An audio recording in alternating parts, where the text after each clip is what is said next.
बिस्मिल्लाहिर्रहमानिर्रहीम। अस्सलाम वालेकुम स्टूडेंट्स, मैं हूं हसन फरीद, आपका फिजिक्स टीचर। आज हमारा टॉपिक है elastic collision in one dimension का। लेकिन ये आर्टिकल समझने से पहले आपको लास्ट टाइम जो मैंने आर्टिकल पढ़ाया था इलास्टिक और इन इलास्टिक कोलिजन का डिफरेंस, वो आपको एक दफा गो थ्रू करना पड़ेगा। तो अगर आपने लास्ट लेक्चर नहीं देखा तो काइंडली उसको एक दफा देखिए और फिर आप इस लेक्चर को कंटिन्यू कीजिए। तो आइए स्टार्ट करते हैं आज का लेक्चर। स्टूडेंट्स, जैसे कि आप देख रहे हैं कि हमारा आर्टिकल है आज का elastic collision in one dimension. सबसे पहले तो हम देखते हैं थोड़ा सा कि इलास्टिक कोलिजन है क्या। ऑल्दो कि ये लास्ट टाइम मैंने आप लोगों को बताया था, लेकिन फिर भी हम इसको एक नजर देख लेते हैं। What is elastic collision? ऐसा कोलिजन जिसके अंदर total kinetic energy of the system constant रहे उसे हम बोलते हैं इलास्टिक कोलिजन। यही इसकी डेफिनेशन है कि अ collision in which total kinetic energy of the system remains constant।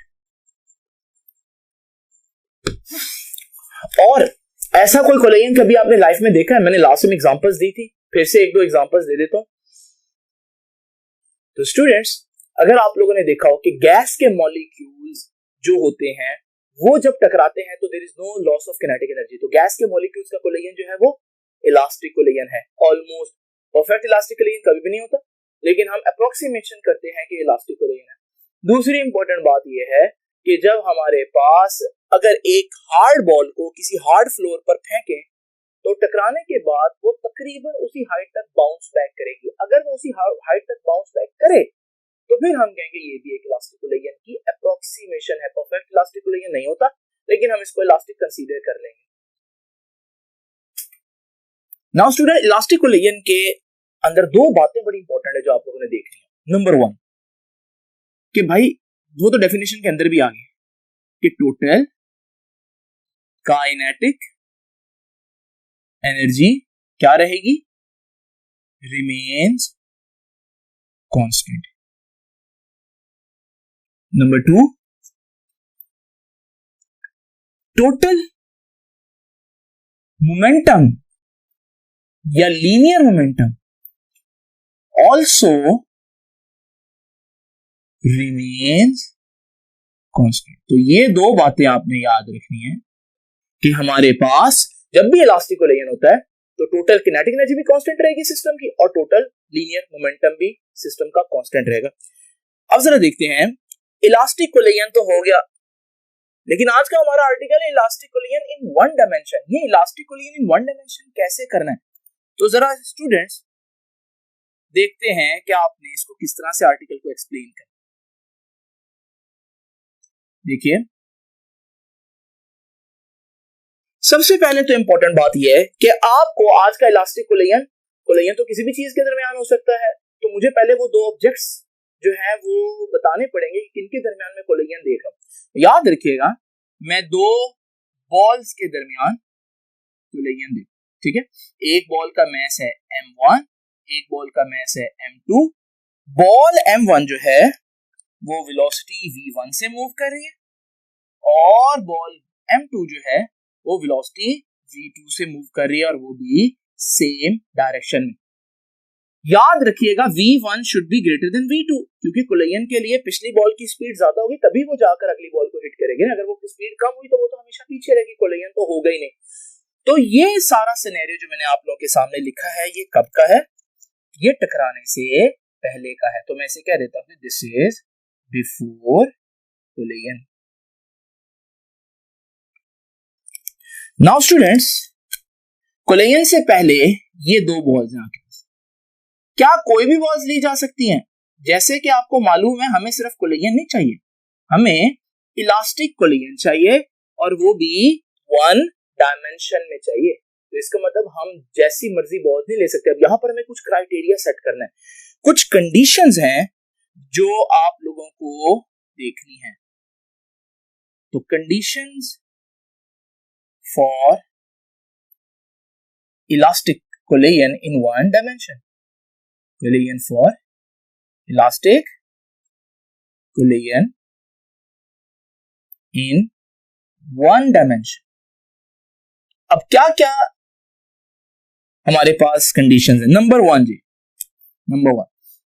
ये जो बॉल्स हम ले रहे हैं they should be smooth balls. कैसी बॉल्स होनी चाहिए जी? Smooth balls. स्मूथ क्यों? परफेक्टली स्मूथ होंगी फिर ही एक बॉल टकराने के बाद स्ट्रेट दूसरी लाइन में ट्रेवल करती रहेगी. अगर इनकी जो स्फेरिकल शेप है वो स्मूथ ना हुई तो फिर ये एक दूसरे को हिट करने के बाद किसी और डायरेक्शन में भी जा सकती हैं और फिर ये वन डायमेंशन तो ना हुआ. नंबर टू, हमारे पास these ball must be non rotating, यानी कि ये बॉल रोटेट नहीं करनी चाहिए. क्यों? क्योंकि अगर ये रोटेट करेंगी तो फिर इनकी कुछ किनेटिक एनर्जी रोटेशन के लिए यूज होना शुरू हो जाएगी. जब वो रोटेशन के लिए यूज होना शुरू हो जाएगी और आप टोटल किनेटिक एनर्जी देखेंगे, जो लीनियर किनेटिक एनर्जी है या ट्रांसलेशनल किनेटिक एनर्जी है, वो किनेटिक एनर्जी कम आएगी और हमें लगेगा जैसे कोलिजन इलास्टिक है ही नहीं. तो एक्चुअली में वो किनेटिक एनर्जी कहां यूज कर ली उसने? बॉल ने रोटेट करने के लिए. तो हम यहाँ पर रोटेटिंग बॉल्स नहीं करेंगे. अक्सर लोग इलास्टिक कोलिजन में बिलियर्ड बॉल की एग्जांपल देते हैं जो कि गलत है.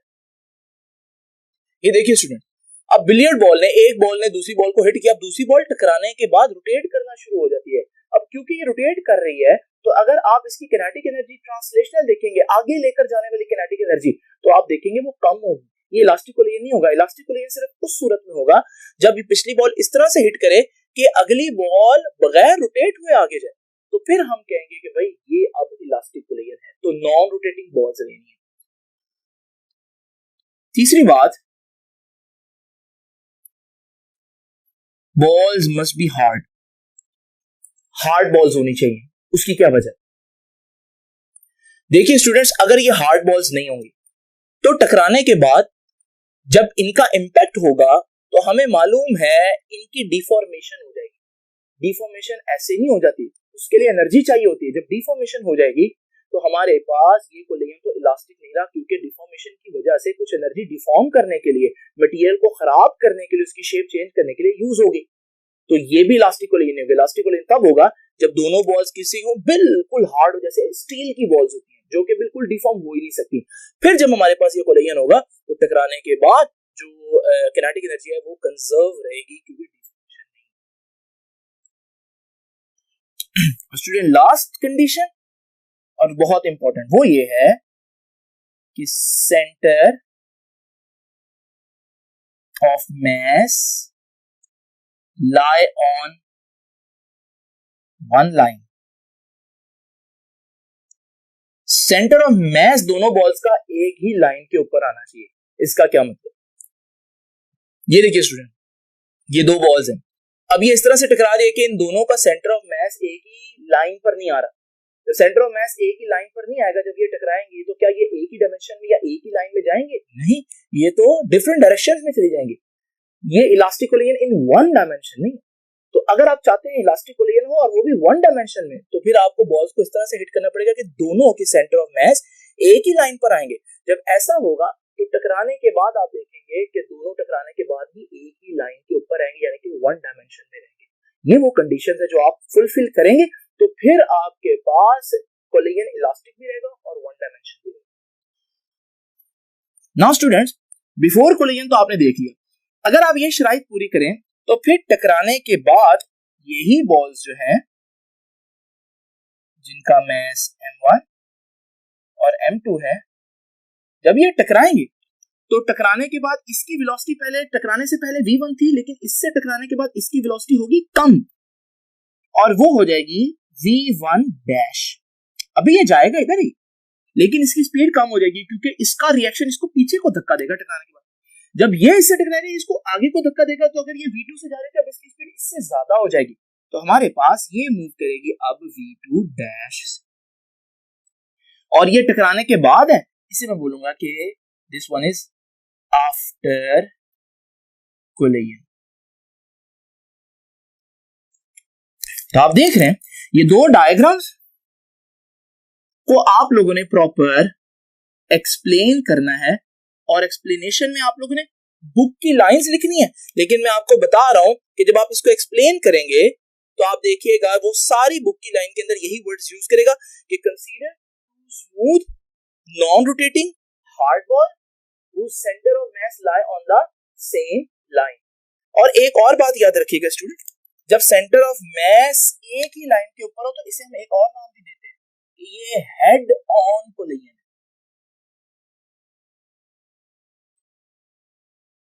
और फिर वो कहेगा कि before collision the velocity of ball m1 is v1 and velocity of ball m2 is v2 and after collision the velocity of the first ball v1 changes from v1 to v1 dash and the velocity of second ball changes from v2 to v2 dash।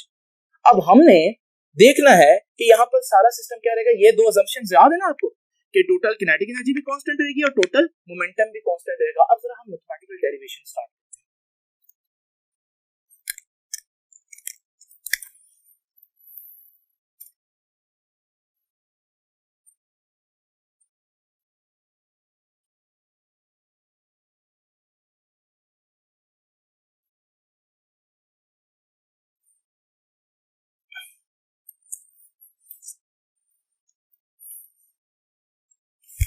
Now students, mathematical derivation में जैसे कि मैंने आपको बताया कि ये जो दो असम्पशंस हैं मैं इन्हीं को फॉलो करूंगा। तो पहली असम्पशन क्या है, total kinetic energy remains constant, दूसरी क्या है, टोटल मोमेंटम रिमेंस कांस्टेंट। मैं इसको पहले डिस्कस करता हूं और मैं यही लिखूंगा कि as we no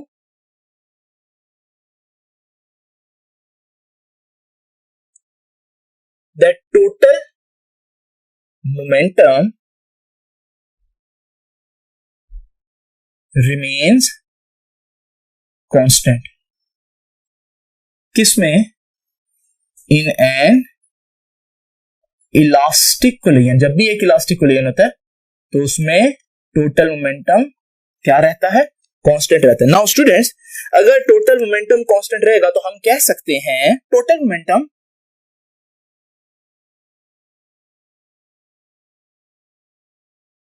before collision, टकराने से पहले, बराबर होगा किसके, टोटल मोमेंटम आफ्टर कोलिजन। तो हमें मालूम है अब टकराने से पहले बिफोर कोलिजन इस बॉल का मोमेंटम भी और इस बॉल का मोमेंटम भी मुझे ऐड करना पड़ेगा। इसका मोमेंटम क्या होता है, momentum is the product of mass and velocity. तो मल्टीप्लाई करूंगा तो ये मेरे पास बनेगा m1 v1 m1 v1 plus इसका क्या बनेगा जी, m2 v2। मास और वेलोसिटी को मल्टीप्लाई करना है। लो जी, ये टोटल सिस्टम का मोमेंटम आ गया टकराने से पहले। नाउ स्टूडेंट्स, मैं क्या करूंगा, अब आफ्टर कोलिजन निकालूंगा, उसके लिए मुझे इनको मल्टीप्लाई करना पड़ेगा। तो इसकी मास और इसकी वेलोसिटी m1 साथ उसकी velocity v1 dash plus m2 v2 dash. Now students, यहां पर मैं क्या करूंगा, जो 1 वाली टर्म्स हैं उनको एक तरफ और 2 वाली टर्म्स को एक तरफ ले लूंगा। जैसे कि ये 1 वाली m1 v1, ये भी 1 वाली है, उधर चली जाएगी, ये बनेगा माइनस उधर जाकर हो जाएगी m1 v1 dash is equal to, इधर क्या रह गया, m2 v2 डैश, और ये m2 v2 उधर जाकर माइनस हो जाएगी, तो माइनस m2 v2। स्टूडेंट्स, कुछ कॉमन आ रहा है, m1 कॉमन आ रहा है, और m1 कॉमन आएगा तो v1 माइनस v1 डैश।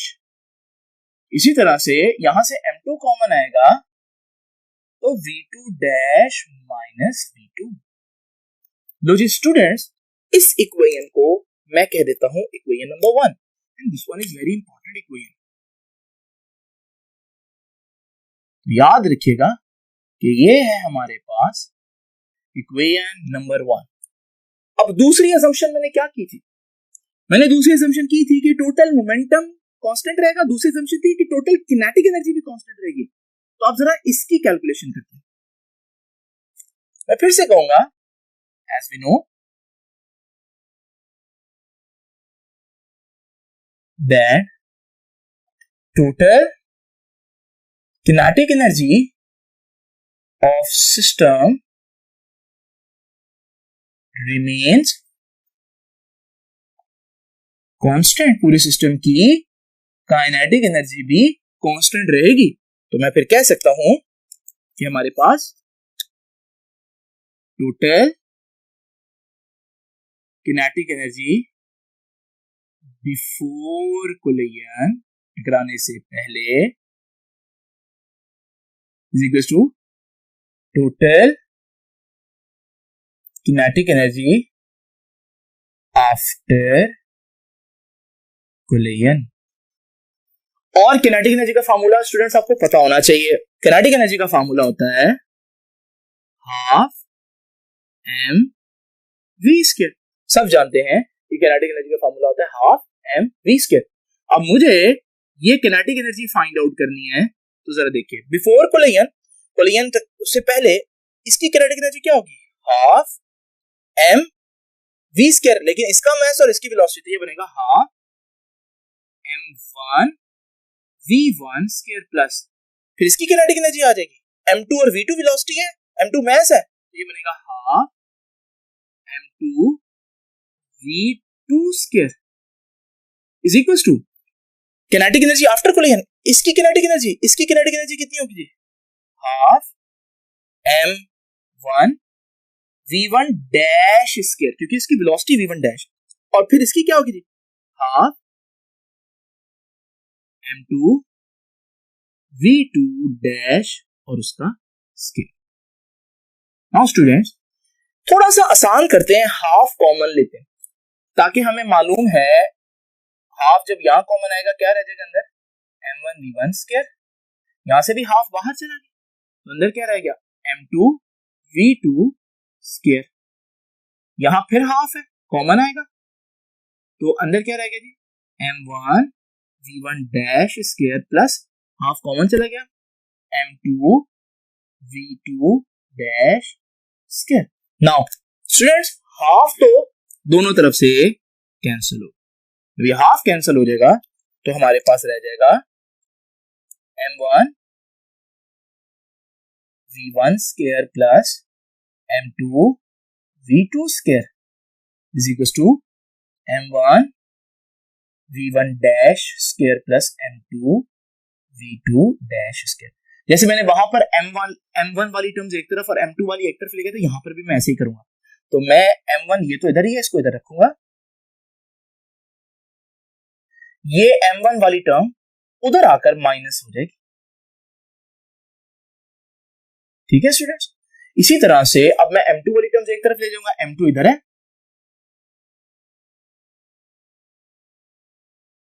ये टर्म तो एज इट इज, ये m2 वाली टर्म उधर जाकर माइनस हो जाएगी, तो ये आ जाएगा m2 v2 square. Now students कुछ कॉमन आ रहा है, m1 कॉमन आ रहा है यहां से, हम m1 कॉमन लेंगे, अंदर रह जाएगा v1 square minus v1 dash square, और फिर यहां से m2 कॉमन लेंगे तो ये आ जाएगा m2 v2 dash square minus v2 square, क्योंकि m2 कॉमन चला गया, एक दफा लिख दिया।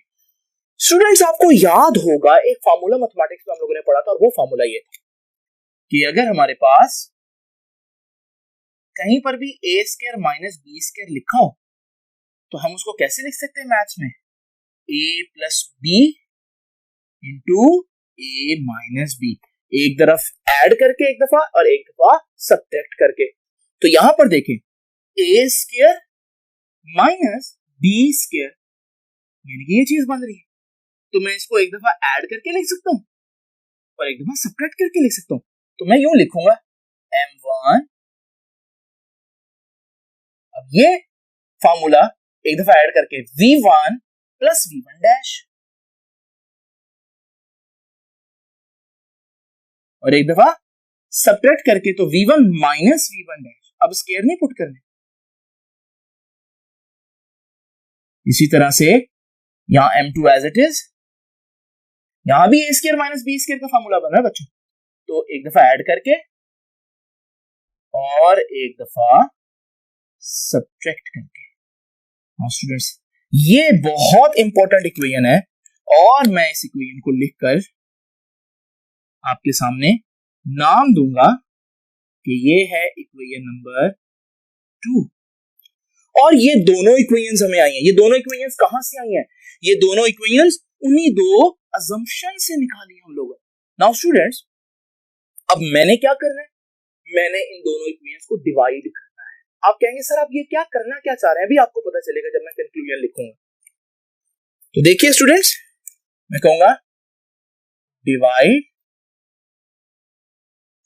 Equation 2 by equation 1। इक्वेशन 2 से इक्वेशन 1 को डिवाइड करूंगा। अब जरा देखें, पहले मुझे इक्वेशन 2 लिखनी पड़ेगी, ये वाली इक्वेशन। तो मैं एक दफा इस इक्वेशन को आपके सामने पहले लिख देता हूं यहां पे, ठीक है जी। ये बनेगा m1 v1 plus v1 dash into v1 minus v1 dash is equal to m2 v2 dash plus v2 और साथ v2 डैश माइनस v2। तो जी स्टूडेंट्स, लिख दी मैंने आपके पास इक्वेशन नंबर 1। स्टूडेंट्स, इक्वेशन को डिवाइड करना किस तरह से करते हैं हम, इक्वेशंस को डिवाइड करना ये थोड़ा सा डिफरेंट है।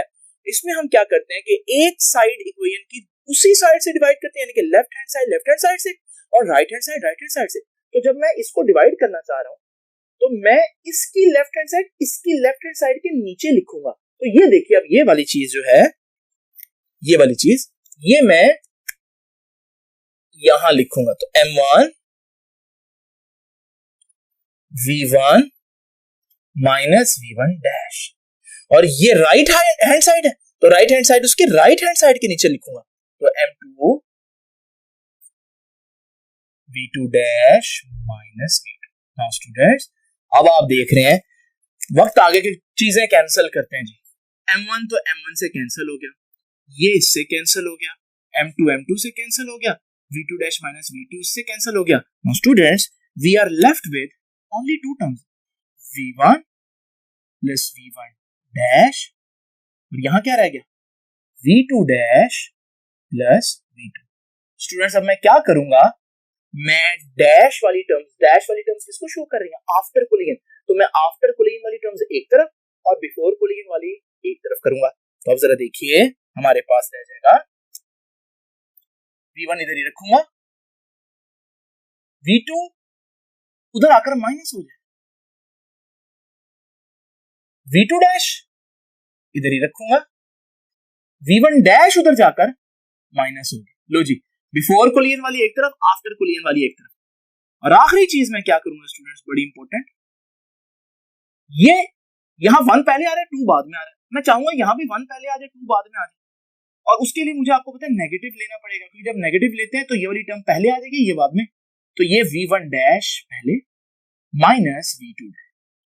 स्टूडेंट, यही सारा खुलासा है हमारे आज के आर्टिकल, और ये इतनी इंपॉर्टेंट इक्वेशन है कि सारा रिजल्ट जो है वो इसी पर बेस कर रहा है। लेकिन ये कह क्या रही है, इसको समझने से पहले मैं आपको एक आम जिंदगी की एग्जांपल देता हूं। स्टूडेंट, एक कॉन्सेप्ट होता है रिलेटिव वेलोसिटी। रिलेटिव वेलोसिटी क्या होती है, वेलोसिटी एक्चुअली होती है रिलेटिव है। रिलेटिव वो चीज होती है जो आपके लिहाज से देखी जाए, किसी ऑब्जर्वर के लिहाज से देखी जाए। मिसाल के तौर पर, अगर मैं इस वक्त रेस्ट पर हूं तो मैं आप लोगों के लिहाज से रेस्ट पर हूं, क्योंकि आप लोगों के हिसाब से मैं पोजीशन चेंज नहीं कर रहा। लेकिन अगर किसी और सैयारे से, किसी और प्लेनेट से कोई एलियन मुझे देखे तो वो जमीन पर मुझे देख रहा है, और जमीन हर वक्त मूव कर रही है, मैं जमीन के ऊपर मौजूद हूं, तो उसके लिहाज से मैं भी मूव कर रहा हूँ।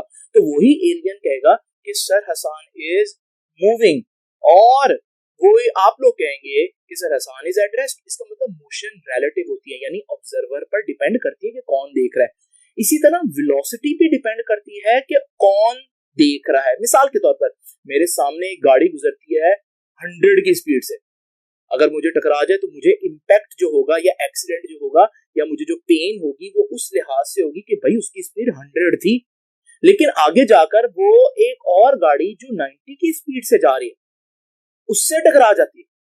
जब वो 90 से टकराएगी, जिसकी स्पीड 90 है, क्या वो 100 वाला डैमेज करेगी? ऐसा नहीं है स्टूडेंट्स। क्यों? क्योंकि 90 वाली गाड़ी खुद भी तो 90 की स्पीड से उधर जा रही है, तो 100 वाली जब उसको हिट करेगी वो 90 से नहीं करेगी, बल्कि क्या करेगी, उसको 10 की स्पीड से हिट करेगी, क्योंकि 100 से वो जा रही है, 90 से वो जा रही है, और जब उसको अप्रोच करेगी तो वो 10 की स्पीड से अप्रोच करेगी। तो ये जो 10 है, ना ही पहली गाड़ी की स्पीड 10 है, ना ही दूसरी गाड़ी की स्पीड 10 है, लेकिन पहली गाड़ी के लिहाज से दूसरी गाड़ी या दूसरी गाड़ी के लिहाज से पहली गाड़ी की स्पीड 10 ही बनती है, क्योंकि डिफरेंस अगर हम देखें तो 10 का है, इंपैक्ट या डैमेज 10 वाला ही होगा। इसे बोलते हैं कि ये रिलेटिव वेलोसिटी। तो जरा देखते हैं स्टूडेंट्स, ये v1 माइनस v2 क्या है? v1 थी इसकी स्पीड, v2 थी इसकी स्पीड। अगर ये 40 से जा रहा है सपोज करें और ये जा रही है 30 से, तो v1 माइनस v2 क्या होगा? 40 माइनस 30, और 40 माइनस 30 कितना है? 10। 10 कौन सी स्पीड है? क्या इसकी स्पीड है? इसकी स्पीड तो 40 है। क्या इसकी स्पीड है? इसकी स्पीड तो 30 है। तो फिर ये 10 क्या है? ये 10 वो स्पीड है जिससे ये इसको जाकर हिट करेगा। आप कहेंगे सर वो तो 40 से हिट करेगा। भाई अगर वो रेस्ट पर होता तो उसको फील होता 40, लेकिन वो तो खुद तो 30 से आगे जा रही है, तो उसको पीछे से जो धक्का लगेगा वो सिर्फ और सिर्फ कितने का लगेगा? 10 का। यानी कि v1 माइनस v2 तो टकराने से पहले एक बॉल के लिहाज से दूसरी बॉल की वेलोसिटी यानी कि रिलेटिव वेलोसिटी है। इसका मतलब मैं कहूंगा कि ये क्या है जी हमारे पास? ये हुई रिलेटिव वेलोसिटी। कब रिलेटिव वेलोसिटी जी? टकराने से पहले। आप यूं भी कह सकते हैं रिलेटिव वेलोसिटी बिफोर कोलिजन, लेकिन कोलिजन से पहले बॉल्स एक दूसरे के करीब आ रही थी क्योंकि पिछली बॉल की स्पीड ज्यादा थी, अगली बॉल की स्पीड कम थी। इसका नतीजा यह है कि वो एक दूसरे को करीब आएंगी यानी कि अप्रोच करेंगी। तो मैं कहूंगा रिलेटिव वेलोसिटी ऑफ अप्रोच, ये ज्यादा।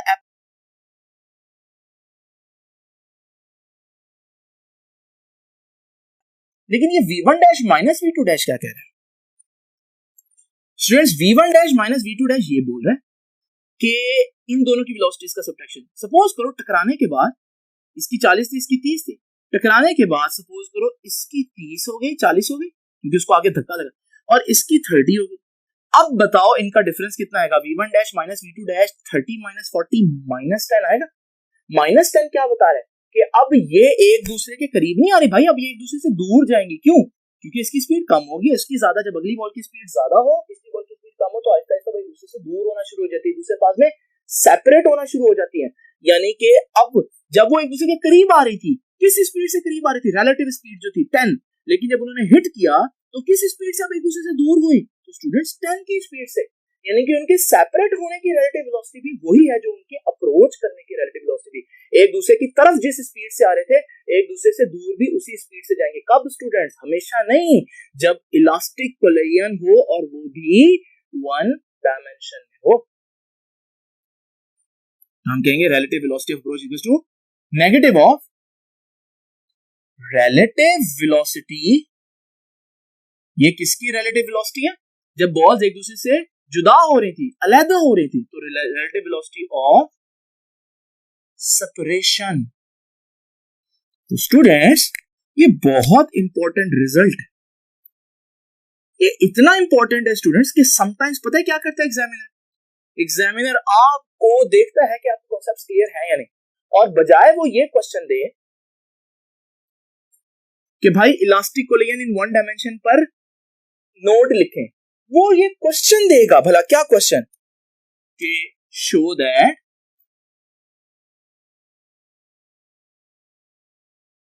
दैट क्या शो करना है? Relative velocity of approach is equal to relative velocity of separation but reversed। वो नेगेटिव साइन क्या बता रहा है कि रिवर्स होगी। तो अगर ये क्वेश्चन दे तो स्टूडेंट्स आप लोगों ने ये क्वेश्चन में भी सेम आर्टिकल लिखना है, क्योंकि ये elastic collision in one dimension का कंक्लूजन ही तो है। तो ये जो हमारे पास relative velocity of approach is equal to negative of relative velocity of separation, इस बात को अब मैं आपके सामने आखिर में कंक्लूजन की फॉर्म में लिख रहा हूं।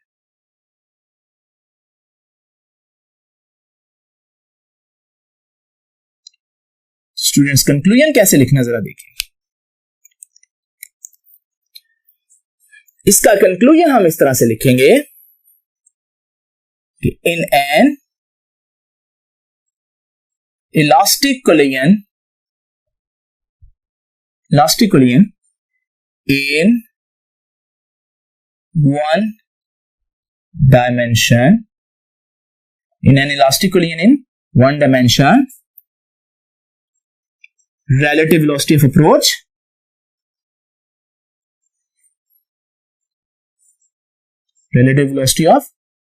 approach is equal to relative velocity of separation. But negative sign क्या शो कर, but direction is reversed. Direction कैसे रिवर्स हो गई भाई? पहले देखो करीब आ रहे थे, अप्रोच कर रहे थे, अब सेपरेट हो रहे हैं, तो डायरेक्शन तो रिलेटिव वेलोसिटी की डेफिनेटली चेंज होगी. तो स्टूडेंट ये था हमारा आज का आर्टिकल, जिसमें हम लोगों ने देखा कि रिलेटिव वेलोसिटी ऑफ अप्रोच और रिलेटिव वेलोसिटी ऑफ सेपरेशन आपस में बराबर लेकिन ऑपोजिट डायरेक्शन में होती हैं. कब? जब हमारे पास इलास्टिक कोलिजन हो और वो भी वन डायमेंशन में हो. वो कब होगा इलास्टिक और कब होगा वन डायमेंशन में? मैंने लेक्चर के स्टार्ट में आप लोगों से सारी बातें डिस्कस कर ली. अब सिर्फ दो बातें हैं यहाँ पर, और वो ये है कि आपकी बुक ने एक फार्मूला दिया हुआ है एंड पर, दो फार्मूले हैं इनफैक्ट, कि अगर हमारे पास टकराने के बाद इसकी वेलोसिटी v1 डैश और टकराने के बाद इसकी वेलोसिटी v2 डैश कितनी होगी, वो ये पूछ है. और ये मैं बजाय आज के लेक्चर में, वैसे आप लिखेंगे आज के लेक्चर में, लेकिन मैं इसको आपको नेक्स्ट लेक्चर जो इलास्टिक कोलिजन के स्पेशल केसेस हैं वहां पर आप लोगों के साथ डिटेल में डिस्कस करूंगा और उसका ट्रिक बताऊंगा कि आप लोगों ने इसके फार्मूले v1 डैश और v2 डैश कैसे याद रखने. लेकिन आप जरा जल्दी से उस फार्मूले को एक नजर देख ले जो आपकी बुक के ऊपर पड़ा हो. तो हमारे पास ये आर्टिकल यहाँ पर कंप्लीट होता है. आई होप कि आपको आज का लेक्चर अच्छी तरह से समझ आ गया होगा. आपसे मुलाकात हो